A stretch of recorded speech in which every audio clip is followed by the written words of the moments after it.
Olá, povo de Deus, a paz que está a todos, aqui é o Felipe. Bom, hoje eu vou começar, uma série de vídeos fazendo um estudo da orientação pastoral Magistério Vivo da Igreja do Dom Fernando Infante, que é uma orientação pastoral que ele escreveu em 2007, tá? Com o objetivo de mostrar a importância de ser fiel ao magistério vivo atual na Igreja, e não se prender ao magistério antigo, né? Que ele escreveu direcionada para os católicos tradicionalistas, né?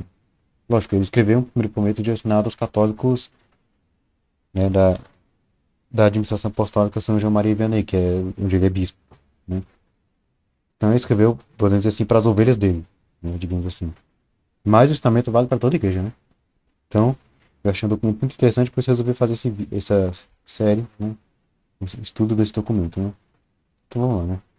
Aqui, né? O Magistério Vivo da Igreja e Orientação Pastoral, de Dom Fernando Arias Rifan, bispo e administrador apostólico da Administração Apostólica Pastoral São João Maria Vianney. Ele publicou isso aqui no dia 2 de abril de 2007. Então, o objetivo dessa instrução pastoral. A crise atual por que passa a Santa Igreja, como foram todos os outros da sua história, é uma provação para a nossa fé, e pode servir de tentação e ocasião de queda para muitos católicos.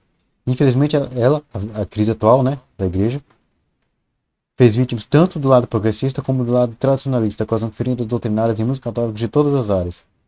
Ou seja, não é só do lado progressista que tem problema, também tem problemas no lado tradicionalista da Igreja. Existem defeitos, abusos no lado tradicionalista da Igreja. Escrevo para os sacerdotes e pés da nossa administração apostólica.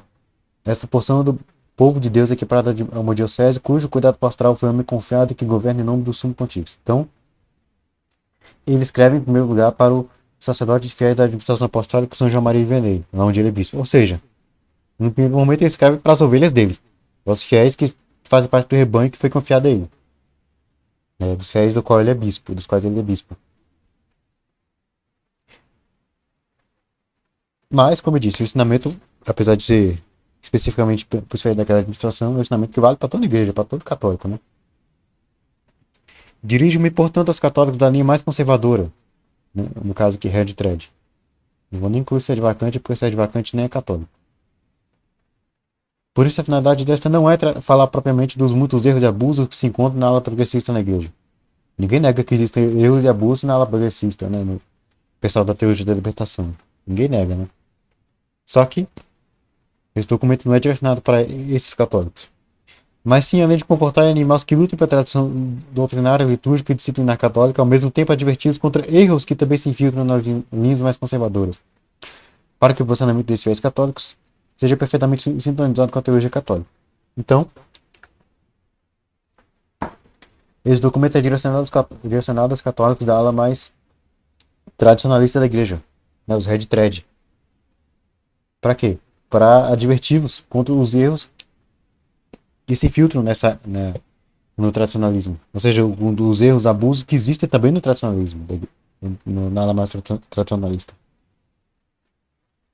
Porque a ala tradicionalista não é perfeita. Existem abusos, existem erros. E é voltado principalmente, esse documento, ele é voltado, a gente vai ver, que ele é voltado para os Red Thread, para os católicos, para os tradicionalistas mais radicais. É isso que ele procurou combater com esse documento, é o tradicionalismo radical, que é um câncer para a igreja também, assim como a teologia da libertação. Tão nocivo quanto. Quem quer o mundo emendar deve por si começar, diz o ditado. Portanto, para sermos instrumentos úteis à igreja na presente crise, devemos começar por observar e corrigir os nossos próprios deslizes e correções. Uma coisa interessante que eu esqueci de mencionar é que o Dom Fernando de Franco, que escreveu esse documento, ele não é um bispo modernista, né? Ele é um bispo tradicionalista. Ele celebra a missa rito tridentino. Ele mesmo vai falar isso ao longo desse documento. Então, esse aqui é um bispo tradicionalista corrigindo os abusos, o radicalismo da tradicionalista da igreja, né? Um dos principais erros que atinge ambas as áreas, tradicionalismo e progressismo, e de modo especial os tradicionalistas, diz respeito ao magistério vivo da igreja. Há um perigo de protestantização de ambos os lados. Se por um lado lamentamos a protestantização litúrgica da ala mais progressista, né? Ou seja, os padres da teologia da libertação, que sempre fazendo uma interpretação mais protestante da liturgia da missa, né? Padres da libertação que negam a presença de Cristo na Eucaristia, que negam o caráter sobrenatural da missa, entendeu? As invencionices na liturgia, os abusos litúrgicos, então, sim, lamentamos a protestantização litúrgica da ala mais progressista. Lamentamos profundamente também a infiltração do princípio protestante do livre exame dos meios tradicionalistas. Sim, os meios tradicionalistas também são protestantizados. Como ele coloca aqui, o princípio do livre exame se infiltrou. E explica por quê. Muitos não fazem caso dos documentos do magistério atual, nem sequer os leem. Então, muitos católicos tradicionalistas, red thread, muitos não fazem caso. Ele tá falando dos red thread. Eles não fazem caso dos documentos do magistério atual. Né, os tradicionalistas radicais. Eles ficam presos ao magistério antigo. Porque os red threads têm uma profunda versão de tudo que vem na igreja depois do Vaticano II. Então, eles só aceitam basicamente os documentos do magistério antes do Vaticano II. Depois do Vaticano II, eles têm uma profunda aversão a esses documentos. Muitos se posicionam absolutamente como juízes do magistério, até mesmo juízes no lugar do magistério. É o que a gente vê, né? Red Thread dizendo que a missa nova não é válida, dizendo que o Vaticano II não é válido. E a gente viu recentemente também, quando o Papa Francisco promulgou o moto próprio tradição de custódios. Que teve de Red Thread metendo o pau no Papa, dizendo que o documento não é válido, que o Papa cometeu abuso de autoridade, etc. Enfim. Então, a gente vê esses Red Thread tradicionalistas radicais querendo ser juízes do magistério, querendo decidir o que vale e o que não vale dos documentos magisteriais. O que é magistério válido, o que não é, o que seguir, o que não seguir. Né? Nosso objetivo é, pois, repito, purificar nosso tradicionalismo, corrigindo distorções, imprecisões e até desvios doutrinários, para que, assim purificados, possamos realmente prestar serviço à hierarquia da igreja, combatendo eficazmente ao lado dela e sob a sua autoridade a alta demolição da igreja, lamentada pelo Papa Paulo VI, salvando muitas vidas, especialmente as nossas. A tão lamentada pelo Papa fumaça de Satanás que penetrou no templo de Deus, fez mal aos olhos de muitos católicos, progressistas e conservadores. A minha função como bispo é alertar e dar o alarme como sentinela posta por Deus para resguardar o seu rebanho. Então dizendo que como bispo ele se vê na obrigação de dar o alarme, ou seja, de alertar sobre os erros e abusos do movimento tradicionalista da igreja, mostrando-lhes o reto caminho nesse momento de crise.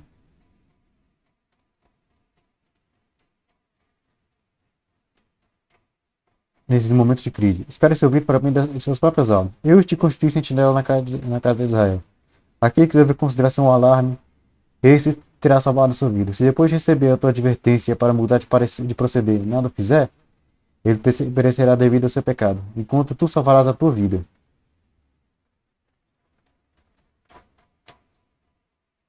Ezequiel 33, 1 a 9. Introdução a comparações. Certa vez um grupo de turistas visitava um parque florestal cheio de caminhos e trilhas, com muitas indicações. Eles seguiam as placas indicativas, mas mesmo assim, como algumas placas nem sempre tinham sentido claro, tiveram dúvidas, acabaram tomando o caminho errado e se perdendo. Felizmente apareceu um guia que mandou que os seguissem e os conduziu seguramente onde pretendiam ir. Por que aqueles caminhantes tiveram dúvidas e se perderam, mesmo olhando as indicações escritas? Porque as placas de indicação não são vivas. Elas não caminham conosco. Há certas ocasiões em que, mesmo com elas, ficamos em dúvida, corremos o risco de nos perdermos. Surgem então várias interpretações, consequentemente divisões e perigos. É preciso um guia vivo, seguro, que caminhe conosco e resolva as dúvidas que poderão surgir durante a caminhada. Um guia com garantia de segurança que interprete as placas de sinalização. Outra comparação. As leis de trânsito dizem que se houver um sinal orientando o tráfego, um policial orientando o tráfego, suas ordens terão preferência sobre os demais dispositivos. Porque pode haver alguma circunstância necessária que exija uma orientação do policial referente à letra diferente da letra do dispositivo. Seria um contrassenso e um grande risco se algum turista ou motorista quisesse, apontando para as placas ou sinais, contestar as indicações do guia ou do guarda presentes, que sabem de circunstâncias muitas vezes ignoradas pelos viajantes, e que estão ali exatamente para nos guiar e indicar o melhor caminho. Então ele faz essa comparação, com, né, no caso dos turistas, do guia turístico e do guarda, para mostrar a importância de seguir uma história atual, para mostrar que as orientações escritas, embora válidas, muitas vezes não são suficientes, pode gerar dúvidas e necessitam de um guia vivo que vai interpretar e nos dar a orientação de como seguir essa orientação escrita. Né? Assim como foi preciso do guia turístico para interpretar as placas ali, né? O policial que interpreta as placas de trânsito, etc. A instituição do magistério vivo. No caminho do bem da verdade, não pode haver erros ou enganos. pois está em jogo a nossa salvação eterna. Por isso, nosso Senhor e sua sabedoria divina, para nos guiar seguramente, não deixou apenas as fontes da revelação, a Sagrada Escritura e a tradição oral, mas também guias vivos que nos orientassem sobre ela, sua autenticidade, veracidade e interpretação, guias vivos que acompanhassem o caminhar da igreja até a consumação dos séculos. Eis que estou convosco todos os dias e até o fim do mundo. Mateus 28:20. Quem vos ouve, me ouve, quem vos despreza, me despreza. Lucas 10:16. Ensina-nos o Papa Pio XII. A norma próxima universal da verdade é o magistério da igreja vivo, visto que ele confiou no Senhor Jesus Cristo a guarda, a defesa e a interpretação do depósito da fé, ou seja, na Sagrada Escritura da tradição divina. Porque para explicar as coisas que estão contidas no depósito da fé, não foi os julgamentos privados que nosso Senhor as confiou, mas sim o magistério eclesiástico. Por isso escreve Santo Agostinho: eu não creria no Evangelho se isso não me levasse à autoridade da Igreja Católica. Nota 6, 7, né? As duas citações do Papa Pio XII, Humani Generis, 2018, nota 6, na primeira citação, e a carta do Santo Ofício ao Arcebispo de Boston, dentro de 3.866, segunda citação. A citação de Santo Agostinho, contra a Epístola dos Maniqueus, chamada Fundamental, capítulo 5, verso 6, que está citada no parágrafo 119 do Catecismo da Igreja Católica. O livro exame, ou seja, a interpretação privada, que cada qual fizesse das fontes da revelação, seria a maior fonte de divisões. Quantas cabeças, tantas sentenças.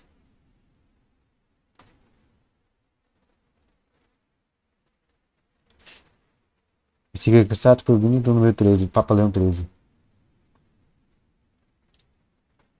De fato, o livro exame leva a divisão. A gente vê no protestantismo. Cada um resolveu ler e interpretar a Bíblia do seu jeito e surgiram milhares de denominações. Martinho Lutero, com seu princípio do livro exame da Sagrada Escritura, citava a epístola aos romanos contra a doutrina católica. A Bíblia e seu magistério contra ele. Cristo sim, igreja não.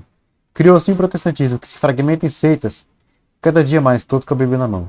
O termo seitas aqui não é pejorativo. A seita quer dizer um sectário, um grupo sectário, um grupo que é dissidente de outro grupo religioso. Não é assim como o catolicismo, que é o cristianismo primitivo. É uma seita do judaísmo, né? A Igreja Católica, os apóstolos eram judeus que se tornaram dissidentes do judaísmo. Eles foram dissidentes do judaísmo. Os primeiros cristãos, muitos eram dissidentes do judaísmo. Então, o cristianismo ele saiu de dentro do judaísmo, né? O cristianismo apostólico, que é o catolicismo, saiu de dentro do judaísmo. Então, é uma seita do judaísmo, é dissidente. Assim como todas as denominações protestantes. A primeira denominação, a Igreja Luterana, é dissidente do catolicismo. Martim Lutero saiu de dentro do catolicismo. Seus seguidores também. Assim como cada fundador de igreja protestante, de denominação protestante, saiu de dentro de uma outra denominação. Seus seguidores saíram de dentro de outras denominações. Entendeu? São dissidentes de outras denominações. Então, é correto chamar essas denominações de seitas, porque são grupos sectários, grupos de dissidentes de outras denominações, de outros grupos religiosos. Infelizmente, esse princípio protestante do livre exame tem penetrado nos meios católicos ligados à tradição, dos católicos mais tradicionalistas. Contra esse princípio, nos advertia Dom Antônio de Castro Maia quando escrevia: ninguém tem o direito de julgar a palavra do Papa e solicitar se receber seu beneplácito. Mas o encargo de interpretar autenticamente a palavra de Deus escrita e transmitida foi confiado exclusivamente ao magistério vivo da Igreja, ao Papa, aos bispos em comunhão com ele, cuja autoridade é exercida em nome de Jesus Cristo. Por desígnio sapientíssimo de Deus, a Sagrada Tradição, a Sagrada Escritura e o magistério da Igreja são de tal forma conexos e unidos entre si, que uns sem os outros não podem subsistir, e que todos, juntos, cada um segundo o seu modo, sob a ação do mesmo Espírito Santo, contribuem eficazmente para a salvação das almas. Isso aqui está citando na nota 11/12 do Vaticano II. Santo Tomás de Aquino nos ensina: o que possui mais alta autoridade é o costume da Igreja, que deve ser preferido a tudo mais, pois a própria doutrina dos doutores católicos tira da Igreja sua autoridade. Por onde devemos nos apoiar antes na autoridade da Igreja do que na de Agostinho, de Jerônimo, de qualquer outro doutor. Então, nota 11/12, está citando de Verbo 10. É a questão de Santo Tomás de Aquino. Suma Teológica, parte 2.2, questão 10, artigo 12. E o que Santo Tomás ensina? Primeiro, a Dei Verbo, citado aqui, mostra que a Igreja que tem que interpretar a revelação divina, escrita ou transmitida. E Santo Tomás de Aquino vai ensinar que a palavra do magistério, da autoridade da Igreja, prevalece sobre a palavra de qualquer doutor da Igreja Católica, por mais santo que seja, por mais sábio que seja, por mais teólogo que seja. Ou seja, o que quer dizer isso? Que o santo da Igreja, o doutor da Igreja, por mais santo que seja, por mais teólogo que seja, Ainda assim, ele é um ser humano, é falível e não faz ensinamentos infalíveis. Ainda assim, ele não é o magistério da igreja. A palavra de um santo, seja qual for, por mais santo que ele seja, por mais teólogo que ele seja, não é palavra do magistério. Eu não posso me agarrar na palavra de um santo, de um doutor, de um teólogo, como se isso fosse doutrina da igreja, como se isso fosse magistério, porque não é. Palavra de santo, de doutor, de teólogo, tem seu valor? Tem. Mas ele tem valor como opinião daquela pessoa, não como magistério da igreja. Só tem valor como magistério se isso parar no documento do magistério. Só, se isso for colocado no documento do magistério. Se não for colocado no documento do magistério, não tem valor como magistério. É só a opinião daquela pessoa. Não compreendemos tanto como se possa formar católicos, ignorando totalmente a fonte mais próxima da verdade revelada, que é o magistério vivo. Só por semelhante atitude estão suspeitos os fatores do novo cristianismo. Então aqui nessa nota 14, ele, gastando Dom Antônio Castro Maia, carta pastoral sobre a preservação da fé dos costumes, inciso magistério não, acho que é para ser infalível, né? De 2 de fevereiro de 1967. Então, dizendo que não se pode compreender como é que tem católicos que ignoram a fonte mais próxima da verdade revelada, que é o magistério vivo. Querem seguir sua própria cabeça, não querem seguir o magistério vivo, querem ficar só com o magistério antigo, o magistério póstumo, digamos assim. E o magistério que Cristo instituiu é, assim, um magistério vivo, feito de pessoas vivas que nos guiassem perpetuamente em todos os momentos, que nos acompanhassem na caminhada, que interpretassem os princípios perenes e os aplicassem nas diversas circunstâncias que apareceriam. Então, é um magistério de pessoas vivas, que vão ler os documentos da igreja, a Bíblia, a tradição, e interpretar aquilo no hoje. Vão aplicar, saber como aplicar aquilo nas circunstâncias atuais da igreja, né? O magistério que instituiu o Papa Leão XIII ensina: é pois evidente que Jesus Cristo instituiu na igreja um magistério vivo, autêntico e além disso perpétuo, que ele investiu de sua própria autoridade, revestiu do espírito da verdade, que confirmou por milagres e que muito severamente ordenou que os ensinamentos doutrinários desse magistério fossem recebidos como os seus próprios. Aqui o Papa Leão XIII está citando, nota 15, quem encíclica Satis Cognitus do Papa Leão XIII, número 20. Então, está dizendo que Cristo instituiu um magistério que é vivo, pessoas vivas, que exercem a própria autoridade de Cristo, de modo que os ensinamentos desse magistério têm que ser recebidos como ensinamentos do próprio Cristo. 4. Quem é o magistério vivo? O magistério vivo quer dizer que se exerce continuamente na igreja pela comunicação da doutrina revelada. Este magistério é vivo enquanto se opõe ao magistério ainda exercido totalmente na igreja por homens que desapareceram, mas dos quais suas obras sobreviveram. Então, o magistério vivo é o magistério de pessoas que estão vivas, não apenas de documentos escritos. Né? Se opõe ao magistério exercido por homens que desapareceram, está falando de pessoas que morreram, mas deixaram ensinamentos escritos. Se opõe nesse sentido, porque não é ensinamento escrito. Está falando de magistério de pessoas vivas, que estão vivas e atuantes, ensinando hoje. Não só de documentos que foram escritos anos, séculos atrás, né? Que são válidos, sim, mas não tiram o valor do magistério vivo atual.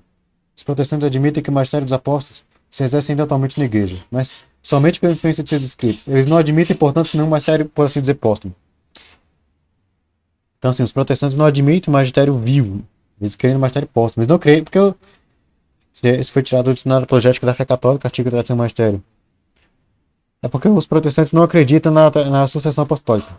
Eles creem que o mundo, a autoridade apostólica, morreu com os apóstolos. Então, para eles, o único magistério que tem é o dos escritos dos apóstolos. Ou seja, o que está escrito na Bíblia, no Novo Testamento. Então, eles têm o magistério póstumo. Magistério vivo quer dizer que perdura sempre nos mestres vivos e se exprime por sua boca, e não esse magistério divino, sem dúvida, mais morto que os protestantes procuram na Escritura. Então, o magistério vivo que perdura nos mestres vivos, né, que eles estão vivos hoje, não um magistério que é divino, mas morto, né, que está nos documentos, que está nos textos bíblicos. Então, o magistério vivo, hoje, que se exerce no hoje, pessoas que estão vivas, que leem, que interpretam a Bíblia, que aplicam todo o ensinamento, toda a doutrina da igreja no hoje. Né? Que é a fonte, né? Acho que o nome está em francês, não tem em francês, então deixa, não vou ler. Divide separatamente o magistério escrito e vivo. O magistério puramente escrito é aquele que o autor qualquer exerce por seus livros, mesmo depois de sua morte. Então, aí, por exemplo, o magistério que ainda agora Aristóteles exerce por suas obras. O magistério é chamado vivo quando ele se exerce por atos vitais e conscientes de homens, usando ou não de escrito. Nota 18. Então, Aqui só que teoria suma, tá aqui a fonte.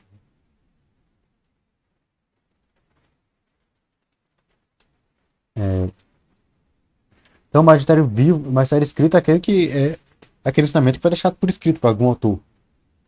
Esse exemplo de Aristóteles, mas a gente pode citar o exemplo do magistério da igreja. Documentos papais antigos, de papas anteriores, documentos de concílios, etc. Mas existe um magistério vivo que é aquele que é exercido ainda hoje, pelas pessoas vivas, né? Que usam ou não de escritos para ensinar, né? Magistério contínuo sem interrupção. E de ensinar a todos os povos, Mateus 28:20. Quem vos ouve, me ouve, Lucas 10:16. O Espírito da verdade ficará eternamente convosco. O Espírito Santo vos ensinará todas as coisas. João 14:16-26. Para nos guiar, Jesus instituiu o colégio apostólico com São Pedro como chefe, e seus sucessores, guias vivos e perpétuos até o fim do mundo. Não vou ler essa frase em latim, porque eu não sei latim, mas aqui é a tradução em português. Para que vosso rebanho seja conduzido pelos mesmos guias que puseste à sua frente como pastores, para fazer as vossas vezes em vossa obra. E aqui está se dando nota 19, prefácio do apóstolo, é da liturgia da missa. Assim, para a guia da Igreja Universal, temos o Papa Sucessor de São Pedro. Para a guia das igrejas particulares, dioceses, prelazias, administrações apostólicas, ordinariados, etc., teremos os bispos, sucessores dos apóstolos. É falso, portanto, achar que a assistência do Divino Espírito Santo à igreja possa ser intermitente, ou seja, estar ausente durante algum período da história. Então, está dizendo que é errado você achar que o Espírito Santo pode deixar de assistir a igreja em determinado momento. Claro, Jesus disse que o Espírito Santo ia estar sempre com a igreja, né? Está aqui, João 14:16. Então, o Espírito Santo nunca poderia deixar de dar assistência à igreja, né? O Concílio Vaticano I, na Constituição Dogmática Pastor Eterno, nos ensina aqui, São Pedro, até hoje e sempre, vive, governa e julga nos seus sucessores. Isso aqui já quebra o sede-vacantismo. Aqui está dizendo que o primado petrino, a autoridade petrina, a autoridade papal, até hoje sempre vive e governa. Então, sempre vai estar presente na igreja. Então, sempre vai ter o Papa legítimo. Então, acabou aqui o sede-vacantismo. O Romano Pontífice e os bispos são os doutores autênticos dotados da autoridade de Cristo que pregam ao povo a desconfiar da fé que deve ser seguida e praticada. O magistério ordinário universal do Papa e dos bispos, em comunhão com ele, ensina as fés da verdade que se deve crer, a caridade que se deve praticar, a felicidade que se deve esperar. Nota 20, vamos ver aqui. Catecismo da Igreja Católica, número 2034. Garantia da assistência divina contra o erro. O Divino Espírito Santo que assiste contínuo ininterruptamente a Igreja, como Nosso Senhor prometeu e cumpre, não permite que os papas inventem doutrinas novas ou deixem de guardar corretamente o depósito da fé conforme ensina a Constituição Apostólica Pastor Eternos. Porque não foi permitido. Não foi permitido o Espírito Santo aos sucessores de Pedro para que, por revelação sua, manifestassem uma nova doutrina, mas para que com sua assistência guardassem santamente e expusessem fielmente a revelação transmitida pelos apóstolos, pelo depósito da fé. Certamente essa doutrina apostólica todos os santos padres abraçaram e os santos doutores da reta doutrina veneraram e seguiram, sabendo perfeitamente que esta sé de São Pedro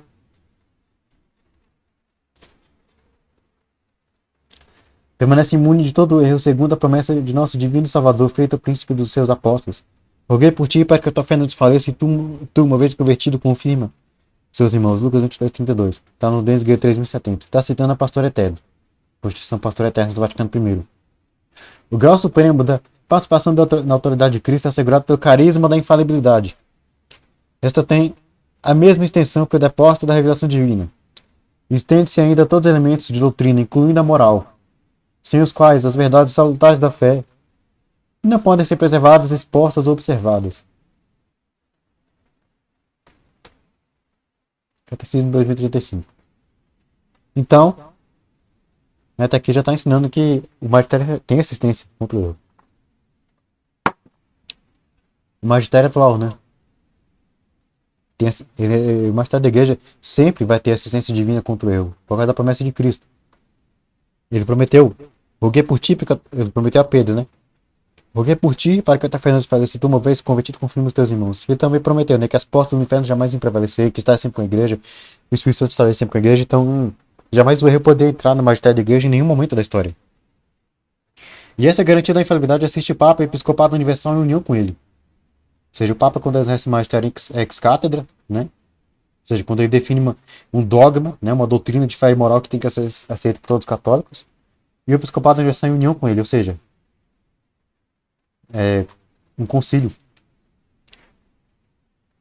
quando reunido no concílio ecumênico, né. Um bispo isoladamente, ou mesmo vários, ou até o episcopado inteiro de uma nação, podem errar. Até em matéria de fé. Porque aqui tem que ser o episcopado em união com ele. Isso aqui, ou seja, é os bispos quando com o Papa, está falando do concílio ecumênico, quando decidem no concílio ecumênico sobre fé e moral. Aí é infalível. Nesses casos, o critério para dirimir as dúvidas será sempre o magistério da igreja, conforme nos ensina Pio XII, que estamos acima. A norma próxima universal da verdade e o magistério da igreja. Que essa nota aqui, se não me engano, é da Humani Generis que foi citado anteriormente. Humani Generis número 18.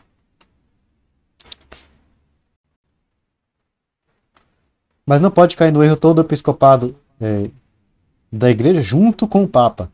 A crise total da igreja, apesar de ser grande, tem seus limites postos por Deus. Ou seja, quando todos os bispos da igreja se reúnem com o Papa, né, no concílio ecumênico para tratar de fé e moral, de questão de fé e moral, aí não pode ter erro. Aí esse magistério tem que ser infalível.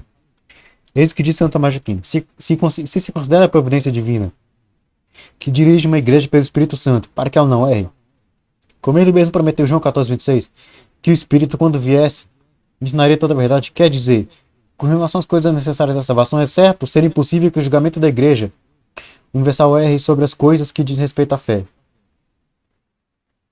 É certo ser impossível que o julgamento da igreja universal erre sobre as coisas que dizem respeito à fé. Nota 23 é... Bom, eu não conheço essa citação aqui do documento. Mas tá aqui a referência. Mas enfim, a ideia é que se a providência divina, se o Espírito Santo assiste a igreja para que ela não erre, né, como Jesus promete no 14:26, o Espírito Santo, né, tem que ensinar toda a verdade para a igreja. Então é impossível que a igreja erre em matéria de fé e moral. Erre ao ensinar, né, ao definir uma doutrina, né, algo relativo à fé e à moral. Do mesmo modo, São Roberto Bellarmino: se todos os bispos errassem, toda a igreja erraria.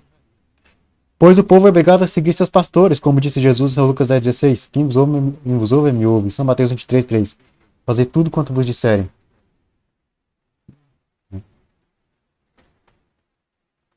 Nota 24, livro 3, capítulo 14 de Eclésia Militante.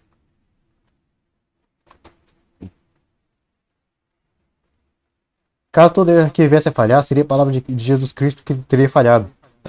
Pois o Divino Salvador confiou a hierarquia, o governo e a direção da igreja até o fim dos séculos. E mais, a sua assistência para que ela não falhasse. A proporção que afirma nesses últimos séculos desencadeou-se um esquecimento total. Está em latim, não vou ler esse termo em latim aqui, essa expressão em latim. Sobre as verdades de maior gravidade e importância relativas à religião, e que são o fundamento da fé e da moral da doutrina de Jesus Cristo, é herética. Primeira proposição condenada no síndrome jansenista de Pistoia.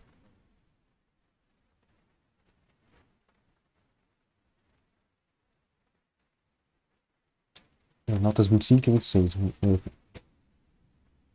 Antônio Castro Maia, 86.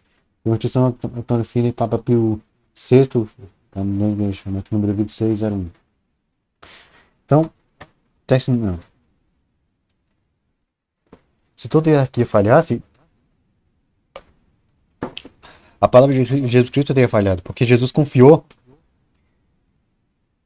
a hierarquia, o quê? A direção da igreja até o fim dos séculos, confirmou e prometeu assistência do Espírito Santo para que não falhasse. Por isso, essa proporção que afirma que nos últimos séculos desencadeou-se um esclarecimento total sobre as verdades de maior gravidade e importância relativas à religião, que são fundamentais da fé moral da doutrina de Cristo herética. Ou seja, a proporção que afirma que houve um esclarecimento das verdades. Ou seja, as verdades de fé começaram a ser escondidas, começaram a ser esquecidas, a ser negadas.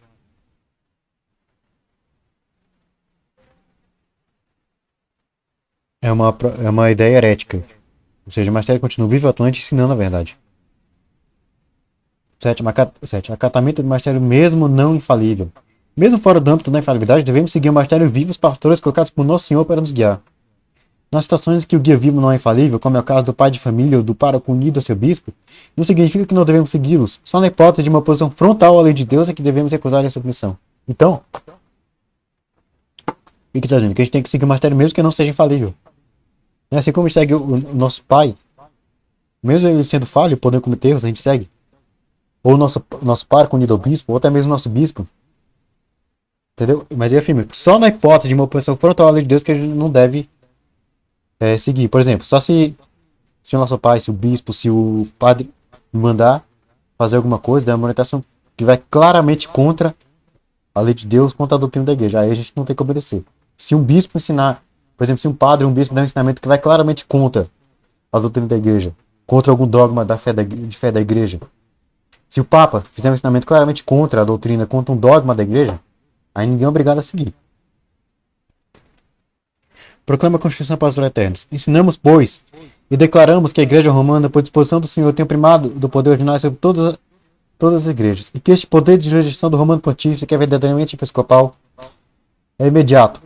Portanto, estes poderes estão obrigados ao dever de subordinação hierárquica e verdadeira obediência, pastores fiéis de qualquer rito e dignidade, seja individualmente, seja coletivamente, não só nas coisas relativas à fé e moral, mas também nas relativas à disciplina e ao governo da Igreja, disperso pelo mundo inteiro. De tal modo, guardada essa unidade com o Romano Pontífice, tanto de comunhão como de profissão da mesofé, seja a Igreja de Cristo um só rebanho, sob um só pastor supremo, João 10,16. Tal é a doutrina da verdade apostólica, da qual ninguém pode desviar sem perigo para sua fé e sua salvação. Desde 3.060. Constituição Pastoral Eterno, Vaticano I. E que está dizendo que a gente tem que acatar o magistério do Papa, mesmo que esse magistério não seja infalível. Mesmo que esse magistério não trate de questões de fé, mesmo que seja um magistério tratando de questões de disciplina, de governo da igreja, tratando de normas disciplinares, normas pastorais, mesmo assim, a gente tem que acatar. A não ser, claro, que haja uma oposição frontal à lei de Deus, à doutrina, ao dogma de fé. Que vai claramente contra o dogma de fé. Mas fora isso, a gente tem que acatar. O magistério dos pastores da igreja em matéria moral se exerce ordinariamente na catequese e na pregação, com o auxílio das obras dos teólogos e dos autores espirituais. Assim, se foi transmitido de geração em geração sob a égide e a vigilância dos pastores, o depósito da moral cristã composto, de novo, de um conjunto característico de regras, mandamentos e virtudes que procedem da fé em Cristo e são vivificados pela caridade, esta catequese tem tradicionalmente tomado por base, ao lado do credo e do Pai Nosso, o decálogo que enuncia os princípios da vida moral válidos para todos os homens.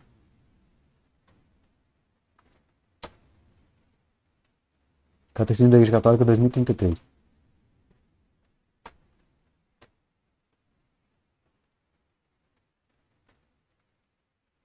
Com relação ao ensinamento do magistério em matéria em si não reformável, por exemplo, em normas disciplinares, normas pastorais, etc., a vontade de se submeter deve ser a regra. Nesse âmbito de intervenções de tipo prudencial, aconteceu que alguns documentos magisteriais não fossem isentos de carências. Os pastores nem sempre colheram prontamente todos os aspectos ou toda a complexidade de uma questão. Mas seria contrário à verdade se a partir de alguns casos determinados se inferisse que o magistério da igreja possa enganar-se habitualmente nos seus juízos prudenciais ou não gosta da assistência divina no exercício integral da submissão.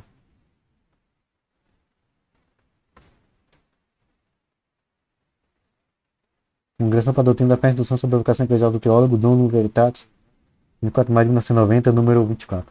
Então, o que está dizendo é que o fato, mesmo que o magistério da igreja não seja infalível, não seja reformável, deve ser acatado. Mesmo que ele não seja reformável, mesmo que não seja magistério infalível. A regra é acatar.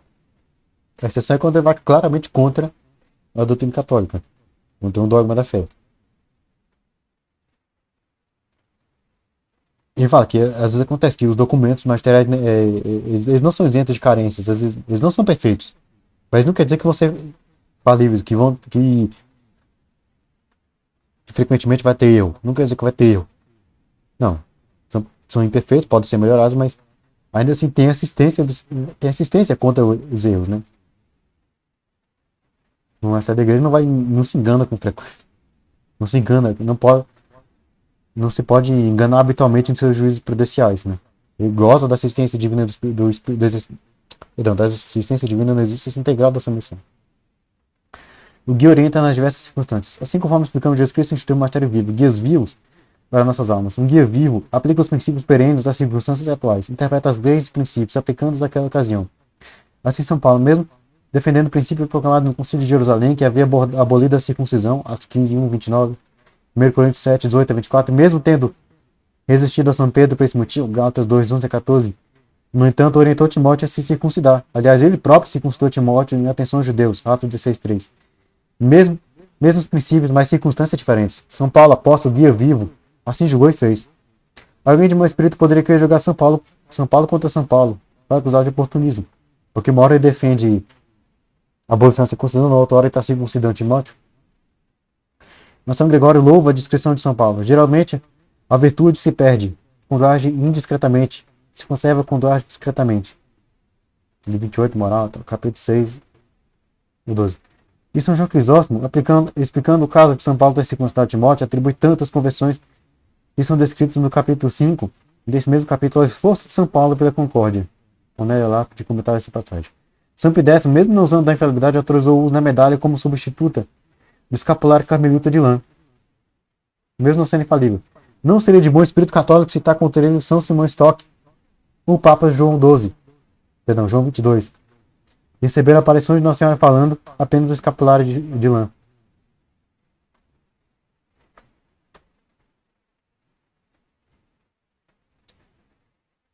Situação semelhante ocorreu quando, segundo consta, um Papa posterior pediu que se evitasse a expressão usada por São Pio X, virgem e sacerdote, para não causar ambiguidade. Não seria de bom senso católico contestar esse Papa citando São Pio X.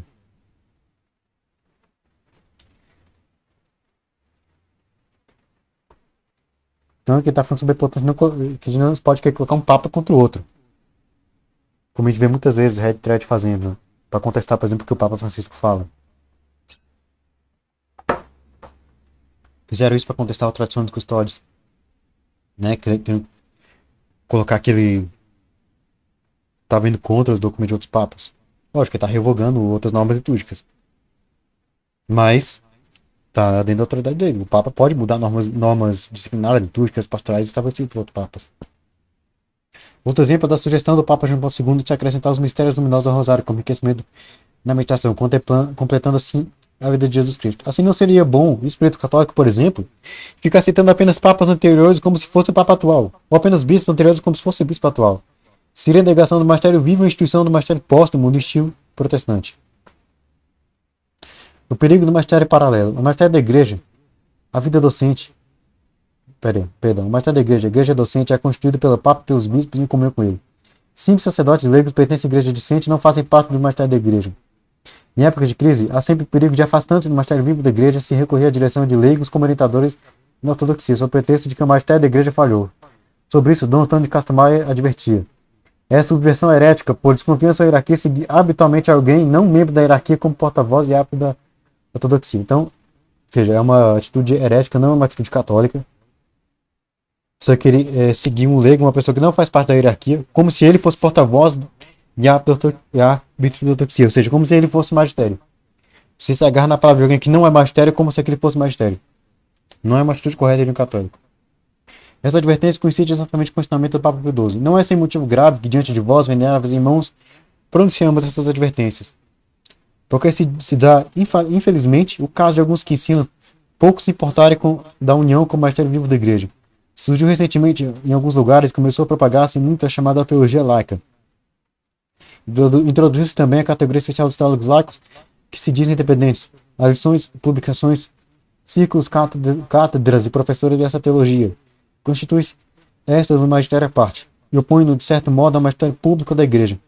Uma das igrejas deve-se professar o seguinte: nunca houve, nem haverá na igreja qualquer magistério legítimo dos leigos, que não tenha sido submetido por Deus à autoridade,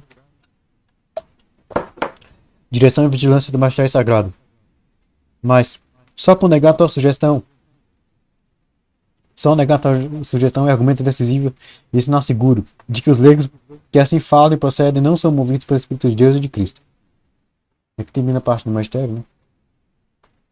Que é a nota 33, a locução 11 de maio de 1954, Papa Pio XII, se não me engano.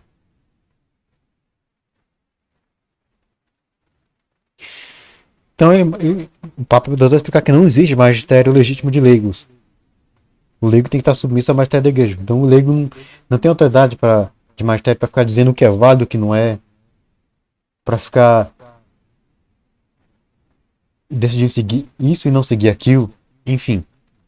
Então, aqui já veio dar um panorama e dar uma explicação geral da importância de seguir o magistério atual da igreja, não ficar preso ao magistério antigo. Então, é isso que eu queria mostrar, né? Se você gostou e quiser mais conteúdo católico além do que eu ponho no meu canal aqui, né, na aba de canais recomendados do meu católico, na aba de canais recomendados do meu canal, tem uma lista de outros canais católicos que eu acompanho, que eu gosto, que eu recomendo, indico, canais ótimos, excelentes canais católicos, né, para quem quiser mais formação católica, mais apologética católica, etc. Excelente conteúdo católico. Tá aqui as indicações, excelentes canais, já deixa as indicações. Quem quiser, vai lá. Se quiser conhecer, você clica no logo ou no nome do canal e vai lá. Se gostar, se inscreve, não gostar, não se inscreve, mas estão aqui as indicações.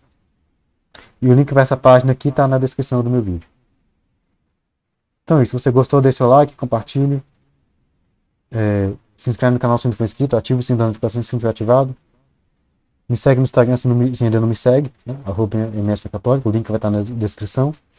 E até a próxima. Tchau.